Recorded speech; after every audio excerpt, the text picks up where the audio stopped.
What was your most serious thank frick I double checked moment? Looking through papers to shred, I opened an envelope and inside was a $2,500 check. It was a week from expiring and according to the paperwork, it was a refund from when we refinanced our mortgage. Student pilot 8 years ago. Got fuel in a high-wing training airplane. Instructor is ready to go. I had done the pre-flight before the fuel truck arrived. You can't see the fuel caps from the ground. I was about to start the engine but got out, hopped up on the step, and found both caps loose. I'm starting flight lessons next week. I'll remember this. Was paying my mortgage online and almost added an extra digit to my payment amount. That would have sucked so bad because it could have wiped my checking account out. My dad transferred $40K to his mortgage instead of his savings. He's still trying to get it back. I think this applies. So summer 2010, my family is having the inside of the house painted. Hot as frick. So my parents leave the upstairs window open day and night to let out the paint smell out and help it dry with the hot air. I really don't like this. I'm a naturally paranoid person. This went on for several weeks. We have a pretty big house. One day before I leave to school, I decided to go upstairs and shut the window and lock it. They can yell at me later if they want. When I came home that afternoon, the painter told me, hey, that big butt ladder you have on the side of the house was getting in the way, so I moved it. Hope that's okay. I responded, we don't have a biggest ladder. Apparently someone came up to the house and set up a ladder to get through the open window, but I'd closed it just by chance that day. I guess when they saw our painter coming they ditched it and split. Son ladder. Oddly enough, my parents kept opening the window at night and during the day after all that crap. Answering exams and finished early. Double checked when the teacher reminded us that there was only 5 minutes left and saw that I hadn't answered the whole backside of a page. Luckily it was multiple choice, though. Double-sided tests get you every dang time. I was at a four-way intersection at night when my light turned green. I was the only car on the road and in a hurry, but something in me felt like I needed to look left before I went. Right after I turned my head to look, a car without any headlights on ran the red light going probably 50 miles per hour. Had I just immediately gone instead of glancing left, I would have been T-boned and probably killed. Listen to your gut, people. I look left and right every time I go through an intersection. I've seen too many vehicles blow through red lights. I once worked at a school where I had to look after the kids who stayed until their parents picked them up.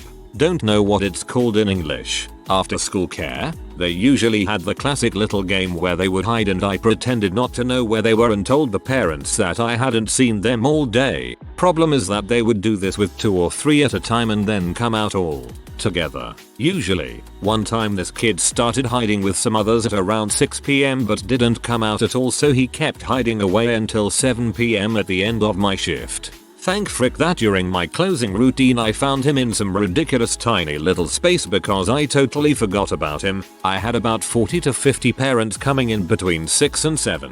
When his mother came to pick him up way later than expected, I acted all jolly, but I seriously would have closed off since I really thought all the children left. Not a proud moment.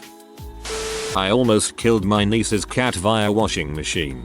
I was staying with my brother and his family for a bit when I first moved into the city. One day I threw a bunch of clothes in the machine, went back to my room to get a sweater, threw that into the machine on top of the curious feline that had jumped in while I was out of the room, poured in detergent, and just about closed the lid when I decided to double check the pocket of my sweater. As soon as I moved it, out jumped the cat. Never told anyone, but I made a point of checking from then on.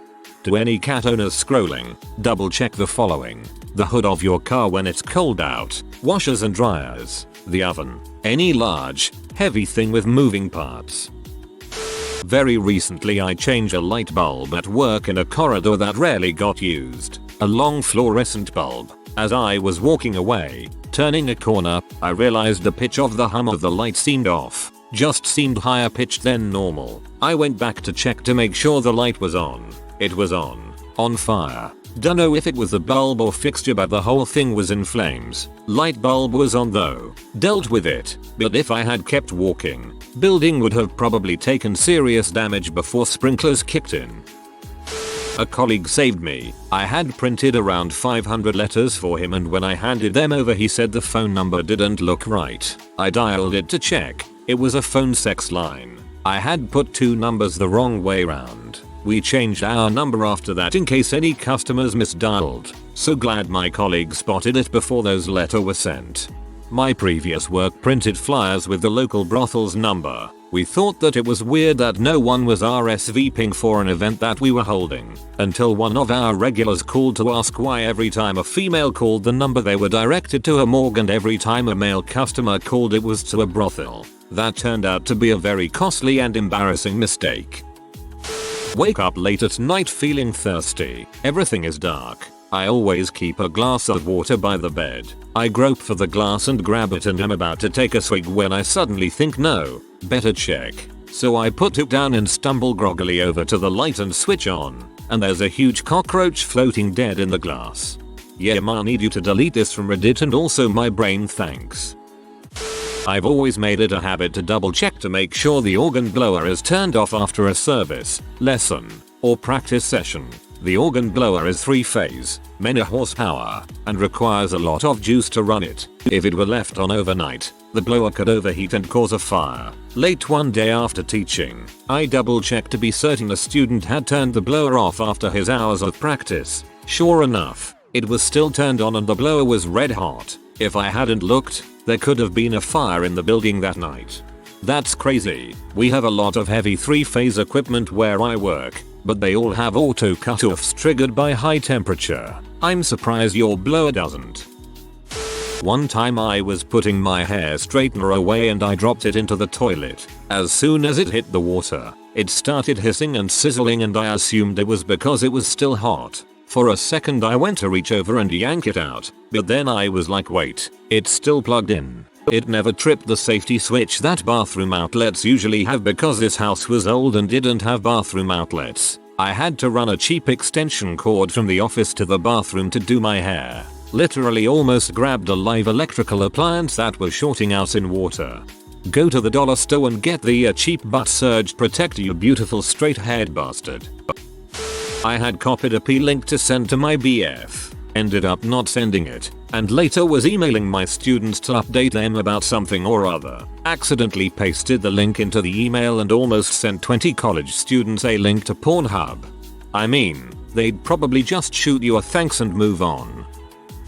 Short term. Printing everything off for a London-Edinburgh trip last year and realized when double checking our train tickets from London to Edinburgh were the wrong day. We still had one more day in London. Nothing could be done until we got to London, but if we hadn't noticed before getting to the train station the day out, it would have been costly. Long term, this stretch is double checked but still important. I tried to give blood a few times while I was in the Navy, but my iron was always too low, no matter what I ate recently. Decided to check it out. Tests done. Anemic. Doc asks if I want to just treat that or go further. Of course, go further and find out why I'm anemic. 18 months and zillions of tests later. Crohn's disease. Since caught while I was in the service, I got a medical retirement discharge, some cash, a monthly stipend, and full healthcare. If I had just got the anemia treated, would have got out while sick deeper in and probably be a world of pain right now. Oh man. Did London to Edinburgh train the other weekend. Figured that being a long journey it would be some sort of special, comfy train. Nope. I was driving a reach truck, working overnight at Home Depot. Another guy had crawled in to move a box. Dunno what the frick he was thinking.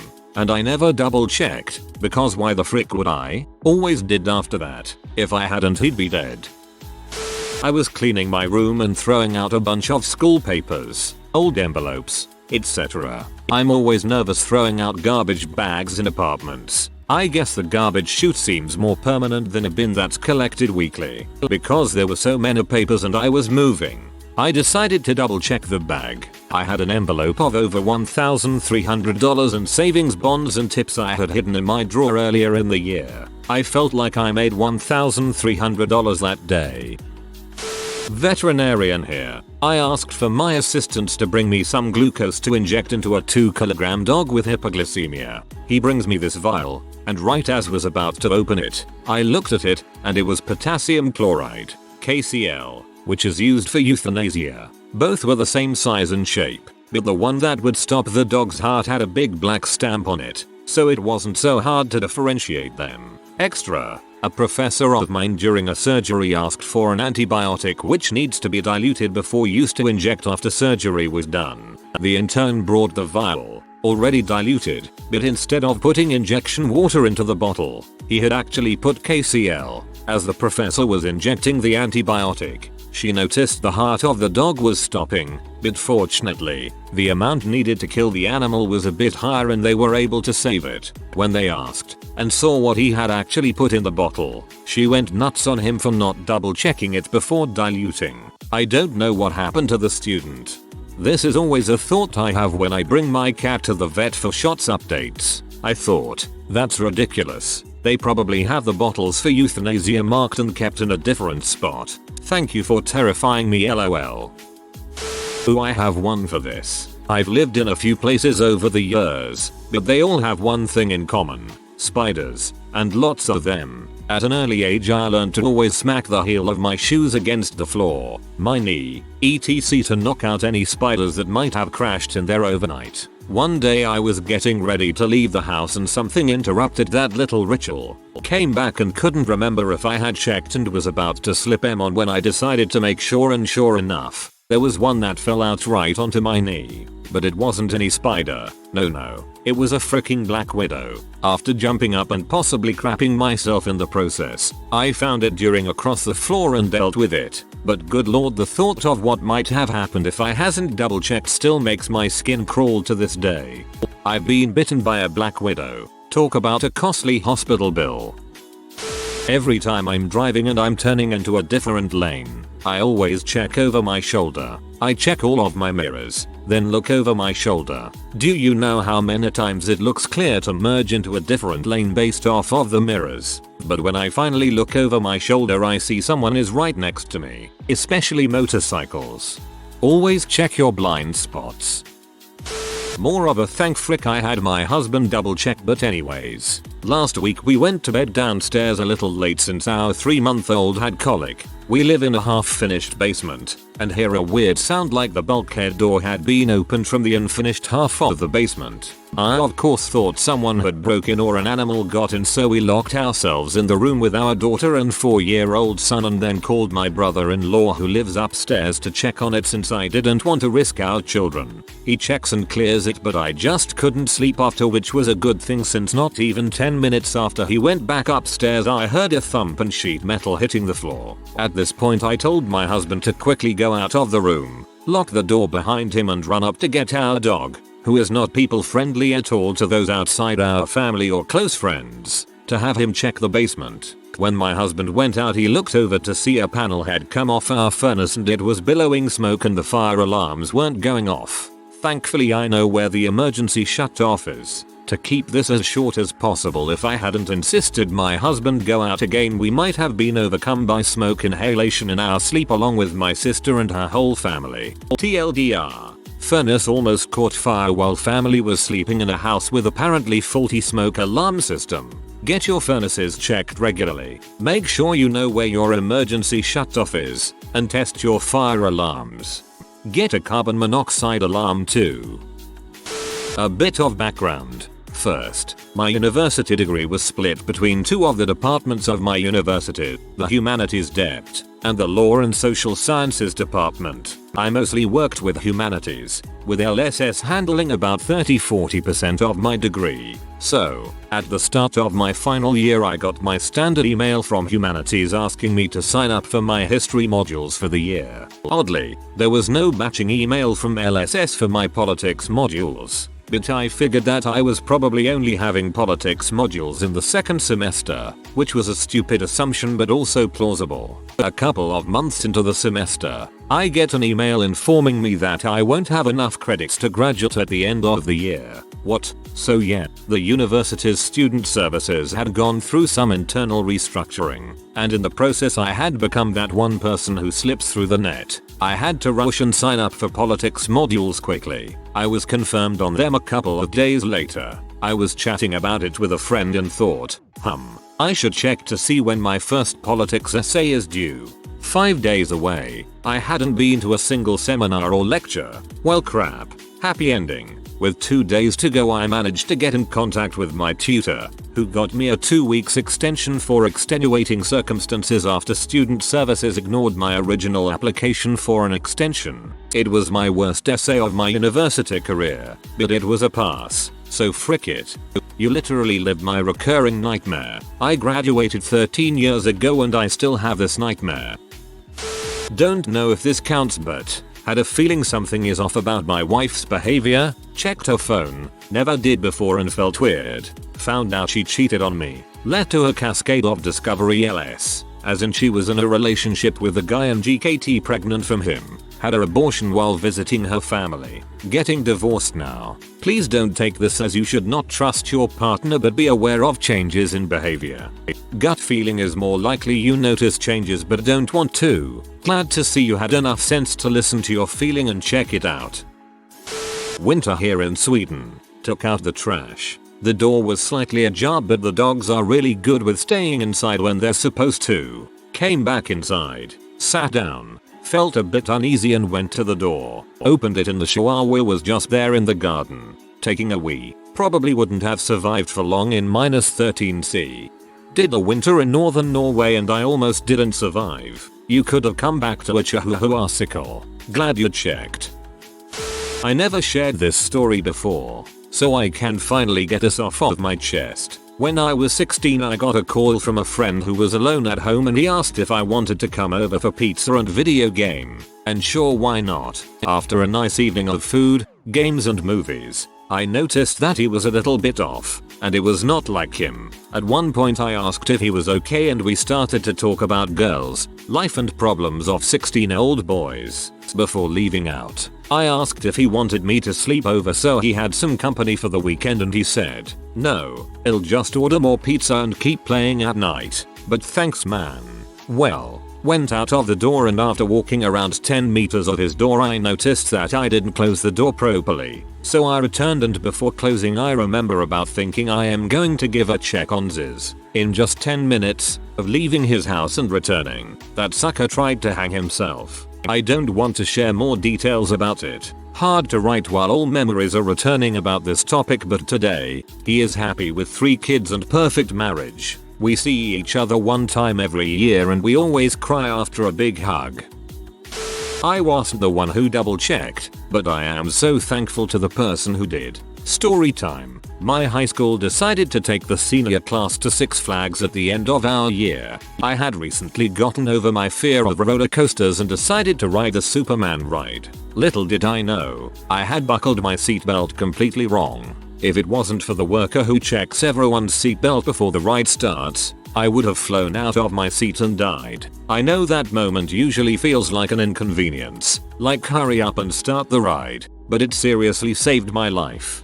They figured that system out because somebody before you did die or get seriously injured. My first full-time job after college I was a receptionist office manager for an office. Within the first couple of weeks, I was told to put in an order for office supplies and given a list of what to order. Since it was a big office, there were large quantities of things, of course. While putting everything in, I had accidentally added a 0 at the end of one of entries. Had I not double checked, we would have had 1,000 boxes of reams of printer paper delivered instead of the 100 requested. I do not like to think how that would have gone over being so new at the job, let alone where we would have put that many big, heavy boxes. In the German military, one base accidentally ordered 20,000 sun creams instead of 20,000 bullets.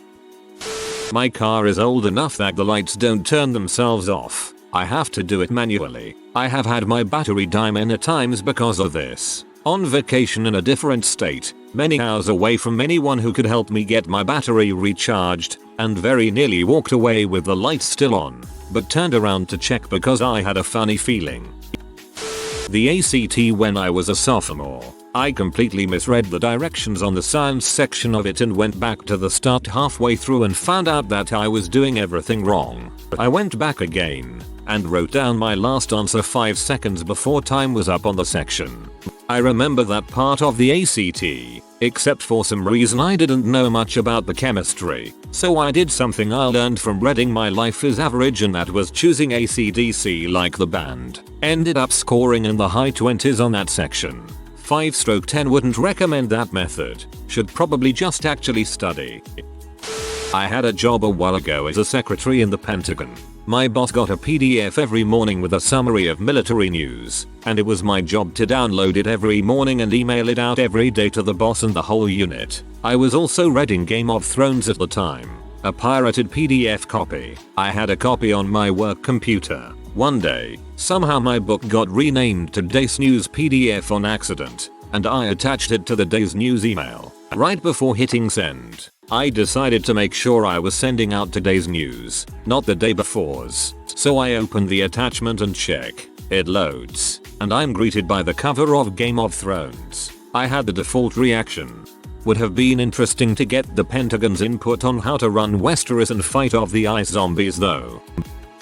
Delivery driver carrying acetylene on a flatbed truck. Co-worker had strapped down my load for me before I left for delivery, but I always check it myself just in case. I was able to pop the strap off with my bare hand because it had shifted and gotten some slack in it. Had I not checked, that 300+ pound bottle of flammable gas could have fallen off like a bomb on the freeway. I was rock climbing Apple Valley, CA. I was in a rush and a bit peeved that I had to clean a route someone had already agreed to do, then bailed last minute. My belayer was preoccupied in a convo and didn't check my knot. I jumped on the climb and got a really bad feeling right before I got to the first bolt. I decided to recheck everything and noticed my knot was half done. I stopped and double checked everything before continuing. That moment comes to mind before every sport climb. I also never had that friend belay me again. Not exactly a double check, but something similar. The best man of my sister had given to me their wedding ring as he didn't have a good spot at his house to hide it, and I was supposed to bring it the day they were getting married. My girlfriend and I drove about 2 hours to the place where they were getting married, and when we got there my girlfriend asked me if I had locked the doors, which I hadn't done. I drove back home and decided to get a beverage from the kitchen while I was there and found out that I had left the wedding ring on the counter. After having a mini heart attack and visualizing the possible consequences of not bringing the ring, I drove back to the wedding place and delivered the ring. Never in my life I had such a thank frick I double check moment. The Beyonce. That's an amazing autocorrect error. Early in skydiving day, I put chest strap on incorrectly. Later I looked around and noticed everyone have it on differently from me. I realize if I jump without fix it, I'd fall out of my rig. So I quickly fix it. Working on a 480 volt motor. Co-worker said he locked and tagged out the disconnect. Checked with my meter and found 0 volt. Decided to test my meter on a known hotline and got 0 volt. Co-worker locked out the wrong disconnect and my meter was shot. Perfect recipe for instant death, and I still dodged it. Always do the live dead live test and make sure your voltmeter actually works.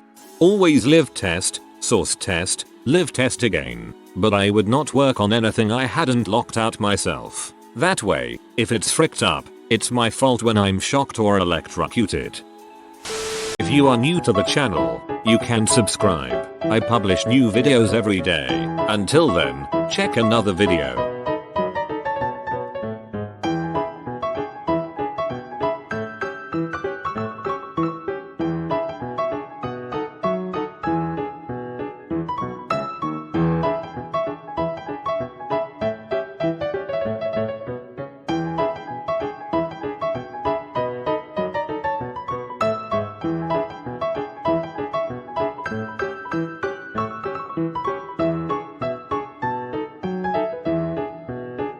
Bye for now.